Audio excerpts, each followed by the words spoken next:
Ranjit Iqbal metro seven Pakistan के साथ इस वक्त मौजूद हूँ नाजाबाद टाउन में। हमारे साथ मौजूद है जफर मलिक साहब। इनसे बात करते हैं बारिश के हवाले से जो क्या तैयारी क्या करी गई है।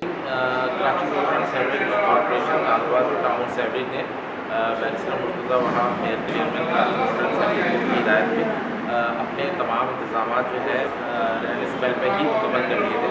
और जैसा कि आपने देखा होगा कि जो लास्ट बारिश हुई है उसमें हमारे इंतजाम बल्कि इस वजह से लोगों को सहूलत का सामना नहीं करना पड़ा। वाटर बोर्ड ने अपनी तमाम अमले की छुट्टियाँ जो है वो कर दी हैं।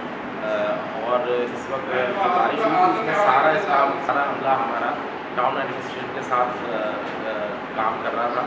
और उसके लिए मीडिया ने भी सब चीज़ों को दिखाया। और इंशाल्लाह अगर कोई आगे भी बारिशें हो जाती हैं तो हमारा इंतज़ाम पूरा है। हमने एक इमरजेंसी सेंटर बनाया हुआ है 24 घंटे का, जो DMC सेंटर के चेयरमैन सेक्रेटरीट में बना हुआ है। और उम्मीद है कि हमारी इंतजाम की वजह से लोगों को जहमत का सामना नहीं करना पड़ेगा। ज़रूर समझते कि ज़्यादा बुध और जुमेरात की जो बारिश हो रही है वो खतरनाक बारिश 3 किलोमीटर की हिसाब की जाए, उसकी वजह से कितनी तैयारी और लोगों को जो आगे से परेशानी का सामना करना जी, बैरिस्टर मुर्तज़ा वहाब साहब मेयर कराची की हिदायत पर जो है PDA में भी इस दफ़ा हमारे साथ ऑन बोर्ड है। और उनके बाद बड़ी जदीद मशरूती है।